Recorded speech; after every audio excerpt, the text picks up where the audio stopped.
Taurus, hello there, my beautiful friends. We're going to do your general tarot reading for mid-February 2024. Thank you so much for joining me today. You know I appreciate each and every single one of you. So let's get right down to business, as always, and start you off with an oracle card here, just so we could dip our toes in the energy and see what's happening for the lovely Taurus collective. Hope you're all doing fabulous and fantastic, my friends. Let's get it going, my guides. Talk to me. What do we got for the Taurus collective in the middle of the month of love here? And yeah, we're just going to take a real quick look at this first card. Then we'll get into the full reading itself. At the very end, I'll pull you a bonus card from Tarot of Sacred Kingdoms. Switching up the deck, we're going to pull a shadow card for you and see what insights we could get. But yeah, it's always interesting. Let's get this first card out for you, though. Let's rock and see what we got for Taurus, please. My guides and spirit team, talk to me about my friends. We're mid-month here. Okay, yeah, the deck is being a little funky here. It doesn't want to spit out a card. It's all good. It happens from time to time. We'll get it, though. There it is. Thank you. Beautiful. Energy of balance. So we're starting, at the very least, we're starting in a nice balanced energy here. Okay, now that could change throughout the reading itself, but this is either a want for balance or things coming into a stasis of some sort, and I really do like this vibe. Haven't seen it in quite a while for any sign, to be honest with you.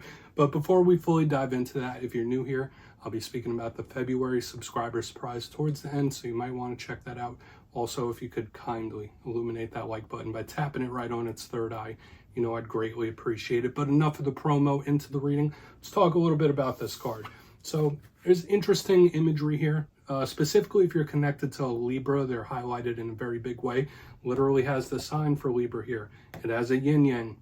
It has a dude balancing those two things. So it's very similar to the Two of Pentacles.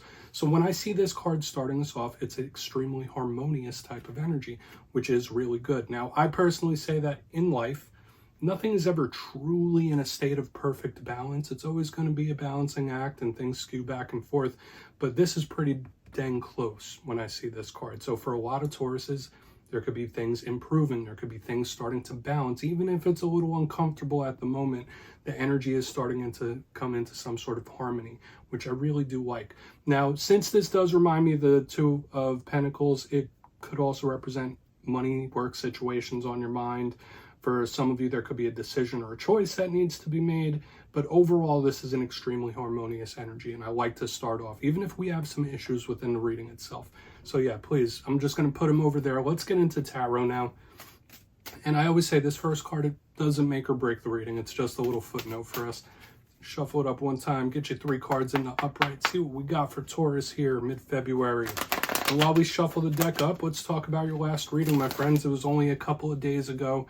You got a bonus reading, and it was titled A Big Surprise. Now, that's something I've been seeing around a lot of the earth signs in recent weeks, specifically that we have energy of things just popping in and popping up out of nowhere. And last week's did feel more positive for you. I mean, your bonus reading for February. So for a lot of you, yeah, there could be a lot of things popping up, surprises in a good way for you. Just expect the unexpected. That's the main vibe I was picking up. But let's see what we have for you this week. As you know, energy is very fluid. It's never set in stone, so only take this how it hits for you. Because we could be seeing your vibe or someone that you're linked to. So let's get it going.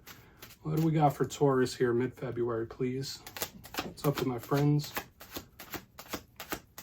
The deck is extra specific for you. And all right, we have the Lovers in position number 1. So we could literally be focusing on the energy of someone that you're connected to. It could be interpersonal relationships. We'll talk about it.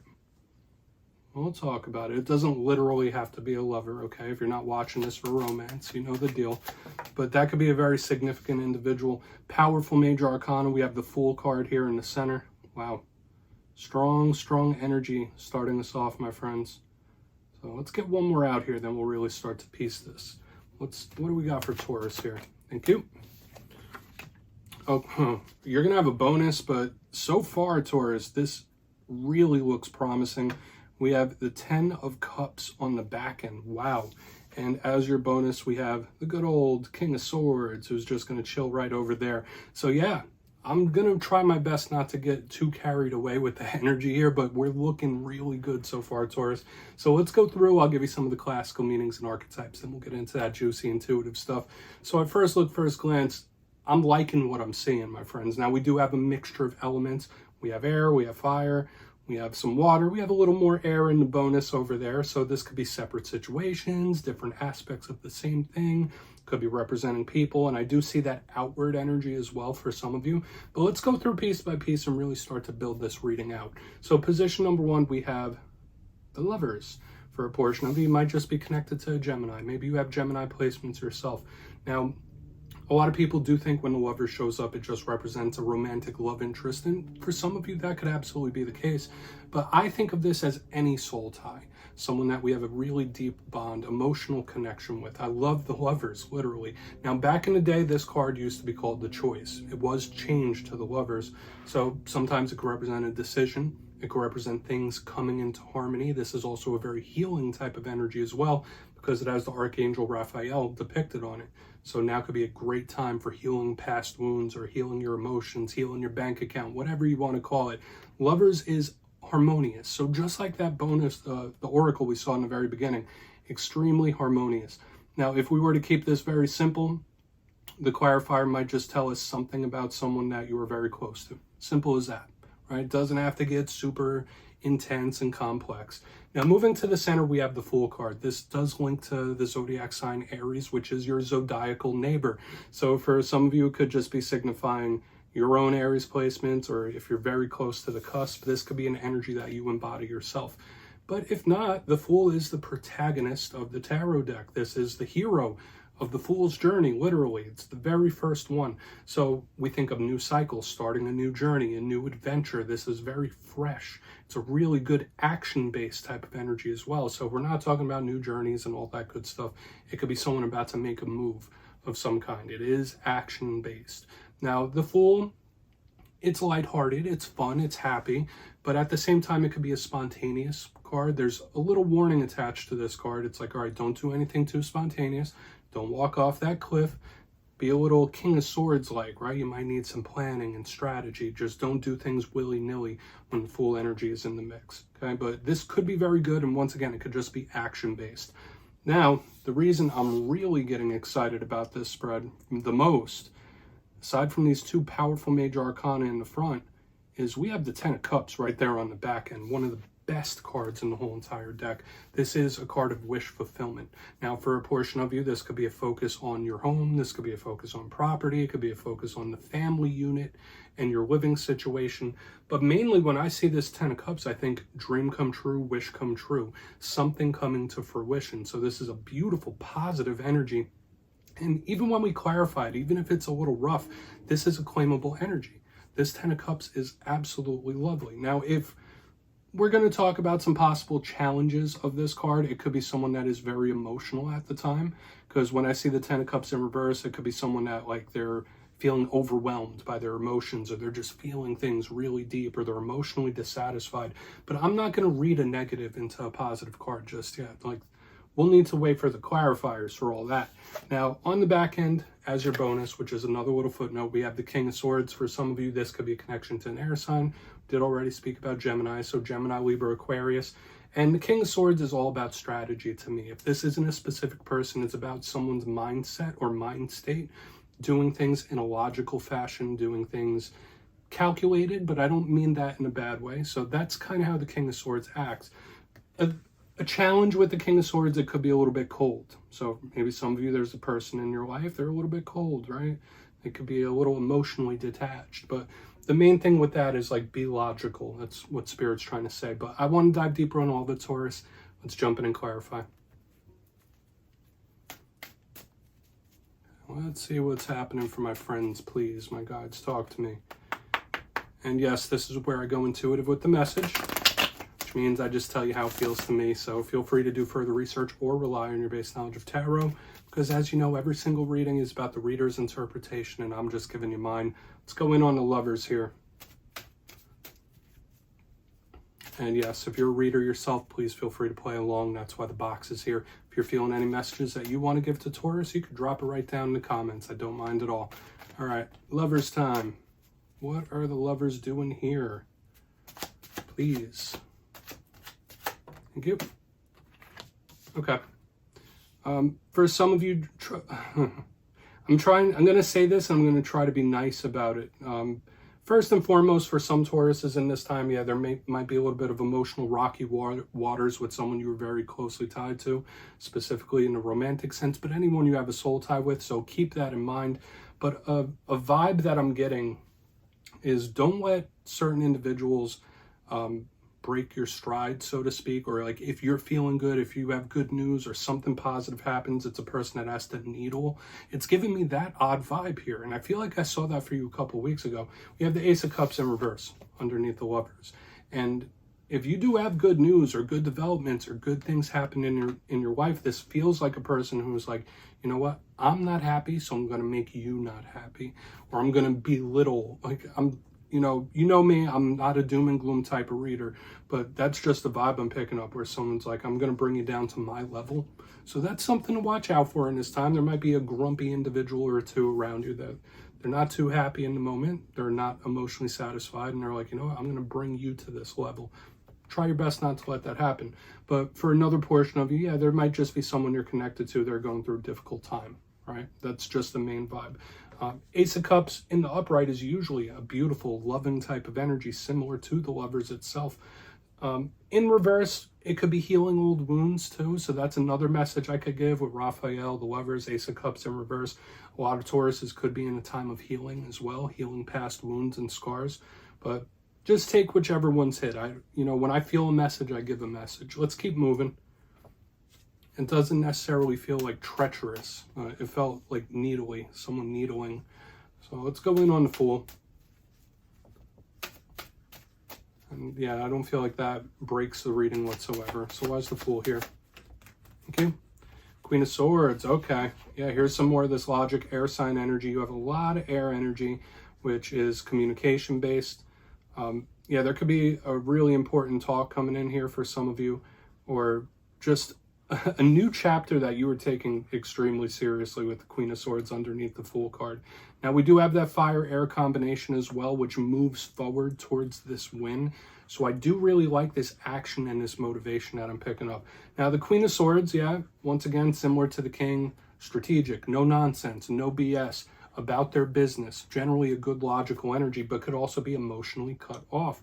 So there could be, you might be severing some emotions in this time. Obviously not every single one of you, but when I see her, I think she's very stern and serious, no nonsense, very similar to that King. So underneath the Fool, you might have a plan in place, or you might have a vision and you were stone cold serious about making it happen, or you could be in the planning phase. That's another thing I'm picking up as well. Like there might be someone who's been putting a plan into motion, or they've been planning something and they're ready to launch this with the Fool. So just, I don't want to say beware, but yeah, this could absolutely be someone that's been planning something and they're about to put it into motion. Okay, so lots of messages here in the middle. Take whichever one hits. I mean, if you're just serious and strategizing about your future, that's a good thing. Nothing wrong with preparing for the future. And I could get that here as well, but I'm also getting the vibe of somebody about to launch a plan into action. Okay, so let's go in on that 10 of Cups.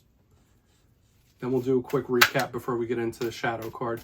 And yeah, with the King and Queen both showing up here, like there's too much strategy for me to ignore it. Like I can't push that out.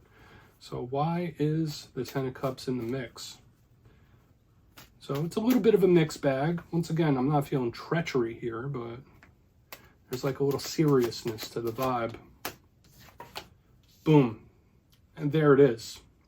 There it is. I saw something very, very similar in the Virgo reading, I believe. We have the Ace of Wands in the upright underneath this 10 of Cups. Just that explosive, sudden, unexpected winner victory. It's there, okay? Because the Ace of Wands, similar to all aces, could represent offers and opportunities, new cycles. It could also be really good or exciting news coming in for a lot of you. I really like this energy. It's claimable to me.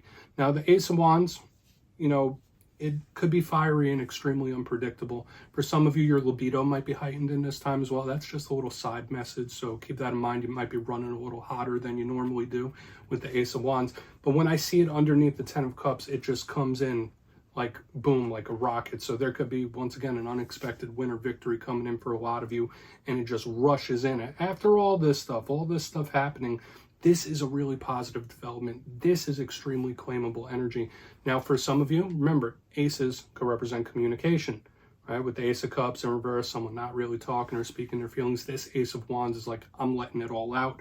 So when I see it under the 10 of Cups wish fulfillment, I feel like for a lot of you, there could be some really, really exciting news coming in for you as well, aside from this wind-based type of energy. So it's really good. Maybe plans that you have been putting into motion or starting to put into motion will really pay off for you. This is a lovely energy. So let's go through and do a quick recap. I know I was given lots of messages, Taurus. Just take what hits for you. Beautiful, claimable energy here on the back end. But let's go through before the shadow card. If you kindly look in the box, position number 1, we do have the Lovers with the Ace of Cups in reverse. Sure, maybe a little communication issues with someone you're very closely tied to. There might be someone you're linked to that is a little grumpy, going through a little something. It's all good, but I was getting an intuitive vibe of a person who's not happy and they're going to make people around them not happy. So that's something to watch out for. Don't let anybody needle you, or if you're feeling good, try to bring you down. Moving over to the center, we have the Fool card with the Queen of Swords. Very serious about your next journey, next step, next cycle that you could be moving into. That felt really powerful to me. But another thing I'm picking up here in the center is somebody strategizing, somebody planning something and really about to put that plan into effect. Now, if that's you, there could be really positive results here. On the back end, we have the 10 of Cups with the Ace of Wands in the upright. Beautiful fiery energy with this wind-based type of energy rushing in for a lot of you. Once again, this could be an unexpected win or victory. Feels lovely. And another thing, the exciting news, like something coming in and it's just very sudden and it's very exciting. So I would say it's claimable energy. Really good stuff, Taurus. Please take a screenshot. Let's see what's in the shadows for you, my friends. And yeah, let's see what's in the shadows for Taurus. Get a good shuffle here. And yeah, I always like to pull one of these at the very end. You know me, I like to put a cherry on top of the reading. So let's see what we have in the shadows for Taurus. And yeah, this could be something within you, something you don't quite see. Shadow cards don't always have to be bad. It could be a good surprise sometimes. Let's get you one. Oh, and yes, if you've made it to this point in the reading, please feel free to check out channel memberships. I'll put a link for it down in the comments below. It is a beautiful way to support the channel, and I have much love and appreciation for all my beautiful channel members out there. Obviously, no pressure, though. Let's get you your shadow card. What do we got in the shadows for my Tauruses, please? There it is. Thank you. The Magician, the Creation. Good. This is a positive shadow card. Now, I can give you a possible little warning for a small portion of you. I feel it's mainly overwhelmingly positive with the Magician in the shadows. For some of you, yeah, maybe there's an individual you're connected to that's like very controlling, my way or the highway. That's a shadow side of this Magician. But overall, I feel like for a lot of Tauruses, things that you want to create, things that you want to manifest, your powers for that are extremely heightened in this time. So practice purposeful manifestation when we have the Magician in the shadows. Because even if it's something, it's like, yeah, I don't know how I'm going to accomplish this, or I don't know how I'm going to make that happen. I don't even know if it's going to happen. The Magician is saying, it doesn't matter. Pick from the menu of life and make it happen. So this is a beautiful energy. I would say watch out. I don't want to say watch out, but there is connection here to spirituality and ritual as well. So I wouldn't be surprised if some Tauruses out there, there's something surrounding ritual. So do with that information what you will. I felt like I just needed to mention it. But yeah, that's what I have for you this week, Taurus. Don't click away just yet, though. I'm going to give you the details of the February subscriber surprise. If you would like to book a personal reading with me, please feel free to go over to my website, mastermetaphysics.com, to check out my digital calendar. But for the February subscriber surprise, I'm giving away 2 copies of the beautiful Everyday Witches Tarot. It's one of my go-to decks, and it is absolutely awesome. So if you'd like to get your name in for this, it's 2 simple things. As always, my friends, first, you must be subscribed. And second, let me know down in the comments, out of all the tarot suits, which one vibes with your energy the best? Is it the Wands, the Pentacles, Cups, or Swords? You'll be entered to win, and at the end of February, I'll announce winners in my community tab. As always, my friends, much love, and I'll see you soon.